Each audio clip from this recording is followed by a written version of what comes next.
अथ देव्याः कवचम्। ॐ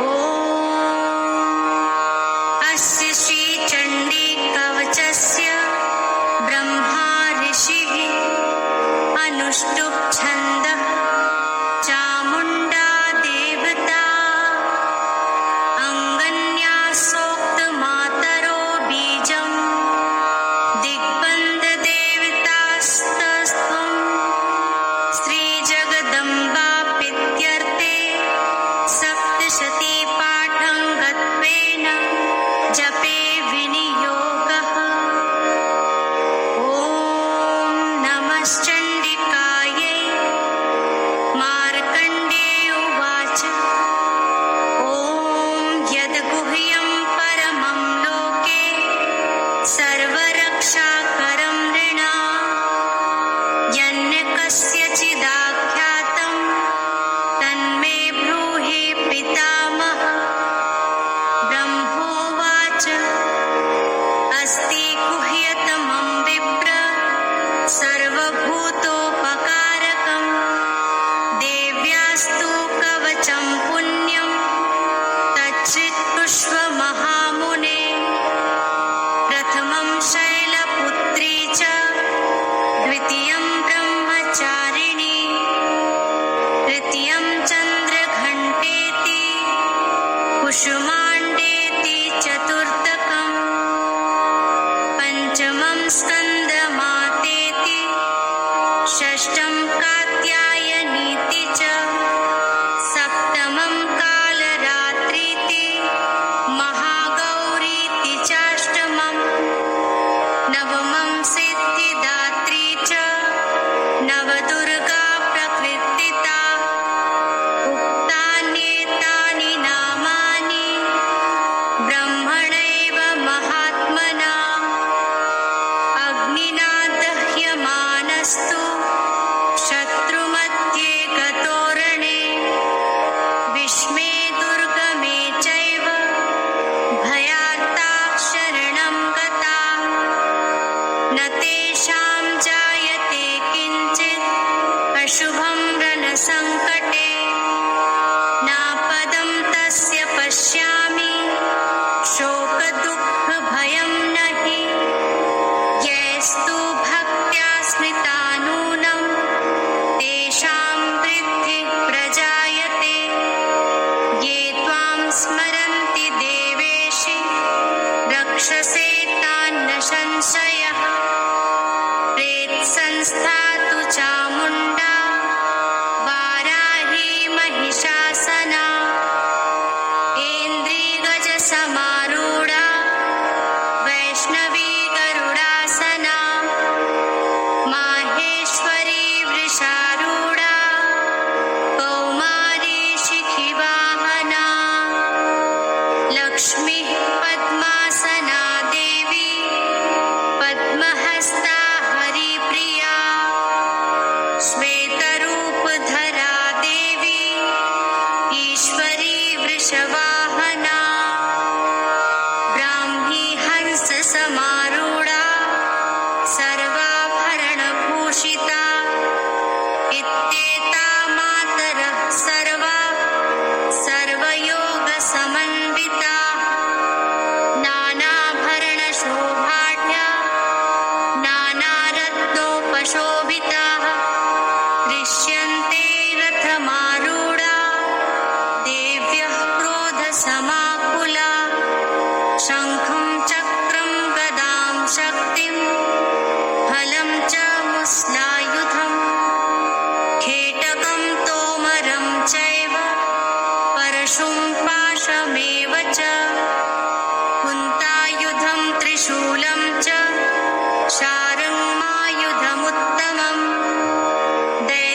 रक्षेत्हस्ताद् वैष्णवे तथा एवं दश दिशो रक्षे चामुण्डा शववाहना जया मे चाव्रतः पातु विजया पातु पृष्ठतः अजिता मां पार्श्वे तु दक्षिणे चापराजिता शिखामुद्धोत्तिनी रक्षे तु मामूर्ध्नि व्यवस्थिता मालाधरी ललाटे च भ्रुवो रक्षेद्यशस्विनी त्रिनेत्रा च भ्रुवोर्मध्ये यमघण्टा च नासिके शङ्खिनी चक्षुषोर्मध्ये श्रोत्रयोद्वारवासिनी कपोलो कालिका रक्षे कर्णमूले तु शाङ्करी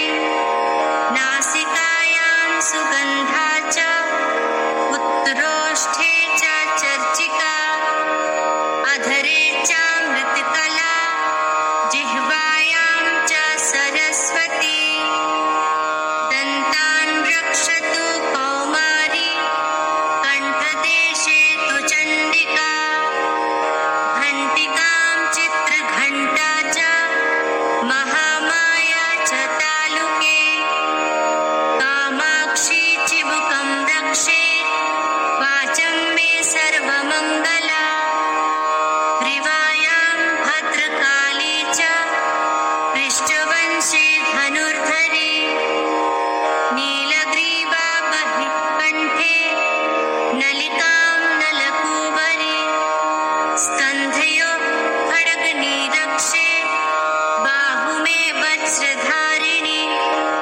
हस्तयोर्दण्डिनी रक्षे अम्बिका चाङ्गुलीषु च नखाञ्चुलेश्वरी रक्षे कुक्षौ रक्षेत् कुलेश्वरी स्तनौ रक्षेन्महादेवी मनः शोकविनाशिनी हृदये ललिता देवी उदरे शूलधारिणी नाभौ च कामिनी रक्षे गुह्यं गुह्येश्वरी तथा पूतना कामिका मेढ्रं हृदे महिषवाहिनी कट्यां भगवती रक्षे जानुनी वृन्दवासिनी जङ्घे महाबला रक्षे सर्वकामप्रदायिनी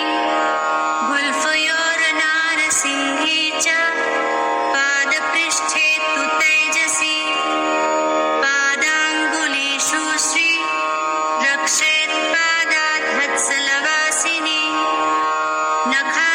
नखाण्डंष्ट्राकराली च केशांश्चैवोर्ध्वकेशिनी रोमकूपेषु कौबेरी वचं बागेश्वरी तथा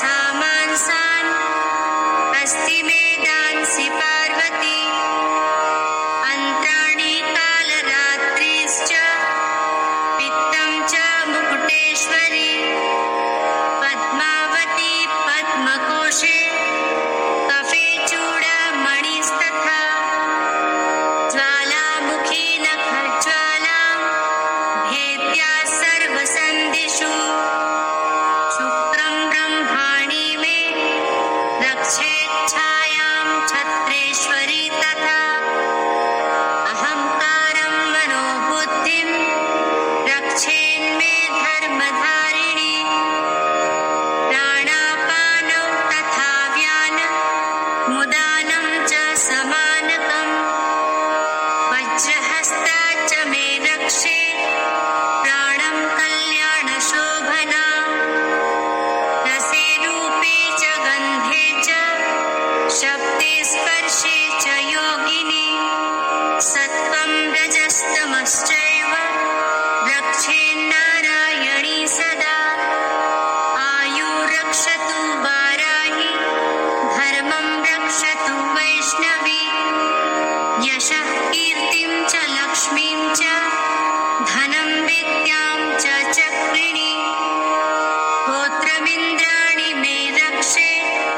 पशून् बहून्मे रक्ष चण्डिके पुत्रान् रक्षेन्महालक्ष्मीर् भार्यां रक्षतु भैरवी पन्थानं सुपथा रक्षे मार्गं क्षींकरी तथा राजद्वारे महालक्ष्मीर् विजया सर्वतः स्थिता रक्षाहीनं तु यस्थानं वर्जितं कवचेन तु तत्सर्वं रक्ष मे देवी जयन्ती पापनाशिनी पदमेकं न गच्छेत्तु यदीच्छेच्छु भवात्मनः कवचेनावृतो नित्यं यत्र यत्रैव गच्छति तत्र तत्रार्थ लाभाश्च विजयः सार्वकामिकः यं यं चिन्तयते कामं तं तं प्राप्नोति निश्चितं परमैश्वर्यमातुलं प्राप्तस्य ते भूतले पुमान् निर्भयो जायते मर्त्यः सङ्ग्रामेष्वपराजितः त्रैलोक्ये तु भवेत्पूज्यः कवचेनावृतः पुमान् इदं तु देव्याः कवचं देवानामपि दुर्लभम् यः पठेत् प्रियतो नित्यं त्रिसन्ध्यं श्रद्धया विन्ता दैवी कला भवेत् तस्य त्रैलोक्येष्वपराजितः जीवेद् वर्षतं साग्रमपमृत्यो विवर्जितः नश्यन्ति व्याधयः सर्वे लूता विस्फोटकादयः स्थावरं जङ्गमं चैव कृत्रिमं चापि यद्विषम् अभिचाराणि सर्वाणि मन्त्रयन्त्राणि भूतले भूचरा हेचराश्चैव जलजाश्चोपदेशिकाः सहजा कुल्जा माला डाकिनी शाकिनी तथा अन्तरिक्षचरा घोरा डाकिन्यश्च महाबलाः ग्रहभूतपिशाचाश्च यक्षगन्धर्वराक्षसाः ब्रह्मराक्षसवेतालाः कुष्माण्डा भैरवादयः नश्यन्ति दर्शनात् तस्य कवचे हृदि संस्थिते मान्योन्नतिर्भवेद्राज्ञ स्तेजो वृद्धि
अथ अर्गलास्तोत्रम् ॐ अस्य श्री अर्गलास्तोत्रमन्त्रस्य विष्णु ऋषिः अनुष्टुप् छन्दः श्री महालक्ष्मीर्देवता श्री जगदम्बा प्रीत्यर्थं सप्तशती पाठाङ्गत्वेन जपे विनियोगः ॐ नमश्चण्डिकायै मार्कण्डेय उवाच ॐ जयन्ती मङ्गलाकाली भद्रकाली कपालिनी दुर्गा क्षमा शिवा धात्री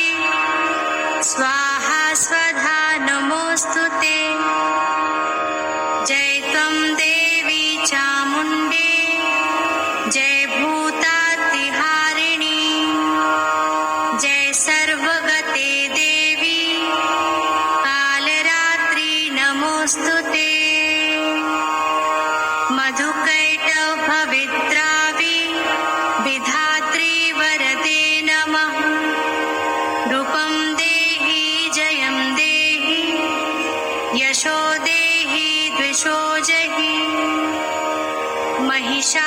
महिषासुरनिर्नाशी भक्तानां सुखदे नमः रूपं देहि जयं देहि यशो देहि द्विषो जहि रक्तबीजवधे देवी चण्डमुण्डविनाशिनी रूपं देहि जयं देहि यशो देहि द्विषो जहि शुम्भस्यैव निशुम्भस्य धूम्राक्षस्य च मर्दिनी रूपं देहि जयं देहि यशो देहि द्विषो जहि वन्दिताङ्घ्रियुगे देवी सर्वसौभाग्यदायिनी रूपं देहि जयं देहि यशो देहि द्विषो जहि अचिन्त्यरूपचरिते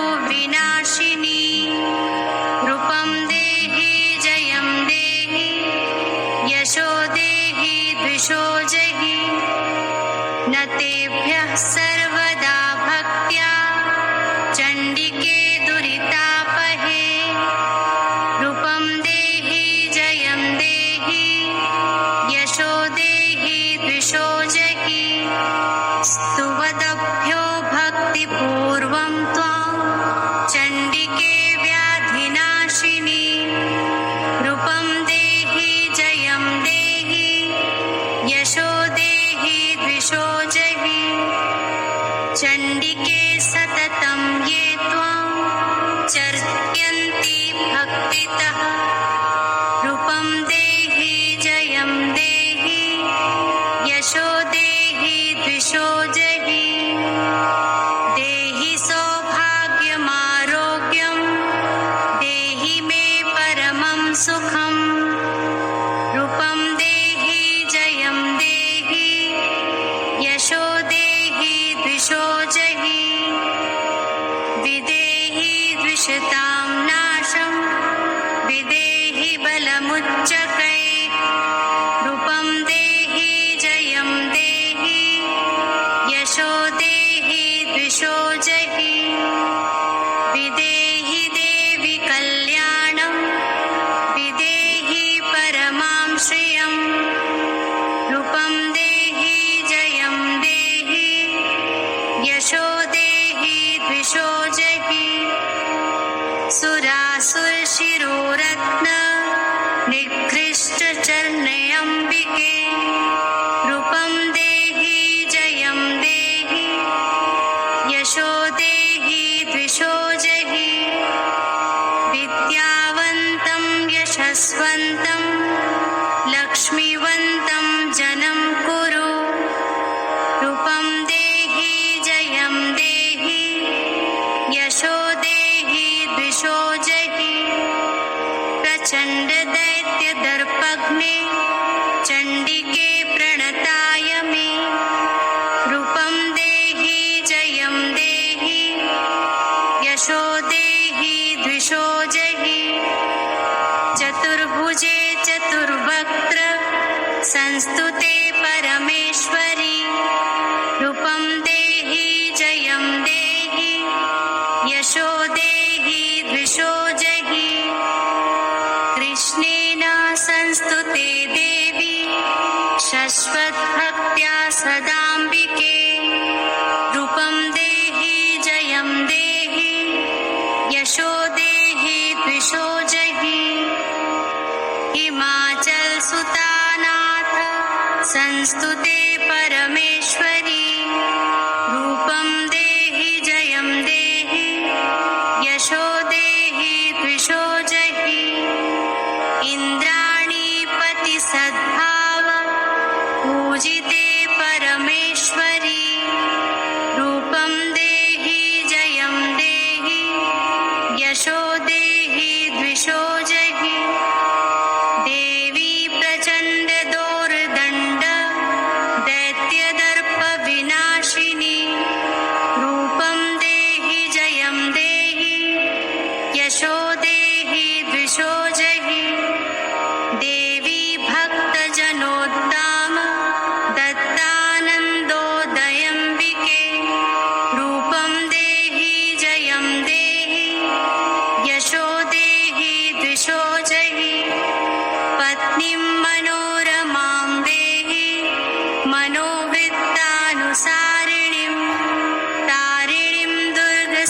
संसार सागरस्य कुलोद्भवा। इदं स्तोत्रं पठित्वा तु महास्तोत्रं पठेन्नरः स तु सप्तशती संख्या वरमाप्नोति संपदा।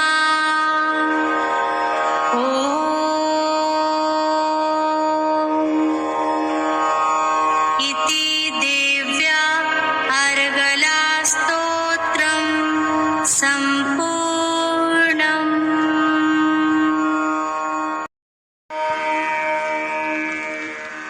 शिव उवाच शृणु देवी प्रवक्ष्यामि कुञ्जिकास्तोत्रमुत्तमं येन मन्त्रप्रभावेण चण्डीजापः शुभो भवेत्।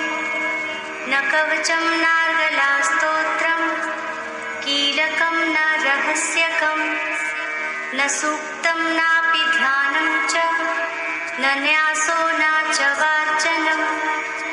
कुञ्जिकापाठमात्रेण दुर्गापाठफलं लभेत्। अतिगुह्यतरं देवी देवानामपि दुर्लभम्। गोपनीयं प्रयत्नेन स्वयोनिरिव पार्वती। मारणं मोहनं वश्यं स्तम्भनोच्चाटनादिकम्। पाठमात्रेण संसिद्धि कुञ्जिकास्तोत्रमुत्तमम्। ॐ ऐं ह्रीं क्लीं चामुण्डाय विच्च। ॐ ग्लौं हूं क्लीं जूं सः। ज्वालय ज्वालय ज्वल ज्वल प्रज्वल प्रज्वल। ऐं ह्रीं क्लीं चामुण्डाय विच्चे ज्वल। हं सं लं क्षं फट् स्वाहा। नमस्ते रुद्ररूपिण्ये नमस्ते मधुमर्दिनि नमः कैटभहारिण्ये नमस्ते महिषादिनि नमस्ते शुम्भहन्त्रयै च निशुम्भासुरघातिनि। जाग्रतं हि महादेवी जपं सिद्धं कुरुष्व मे। ऐङ्कारी सृष्टिरूपाय ह्रीङ्कारी प्रतिपालिका क्लीङ्कारी कामरूपिण्ये बीजरूपे नमोऽस्तु ते। चामुण्डा चण्डघाती च यैकारी वरदायिनी विच्चे चाभयदा नित्यं नमस्ते मन्त्ररूपिणी। धां धीं धूं धुर्जटे पत्नी वां वीं हूं वाग्धीश्वरी। क्रां क्रीं क्रूं कालिका देवी शां शीं शूं मे शुभं कुरु। हूं हूं हुंकाररूपिण्ये जं जं जं जम्भनादिनि। भ्रां व्रीं ह्रूं भैरवी भद्रे भवान्यै ते नमो नमः। अङ्कं चं टं तं पं यं शं वीं दूं ऐं वीं हं शं। धिजाग्रं धिजाग्रं त्रोटै त्रोटै दीप्तं कुरु कुरु स्वाहा। पां पीं पूं पार्वती पूर्णा खां खीं खूं खेचरी तथा। सां सीं सूं सप्तशती देव्या मन्त्रसिद्धिं कुरुष्व मे। इदं तु कुञ्जिकास्तोत्रं मन्त्रजागर्ति हेतवे। अभक्तेनैव दातव्यं गोपितं रक्ष पार्वती। यस्तु कुञ्जिकया देवी हीनां सप्तशतीं पठेत् न तस्य जायते सिद्धिररण्ये रोदनं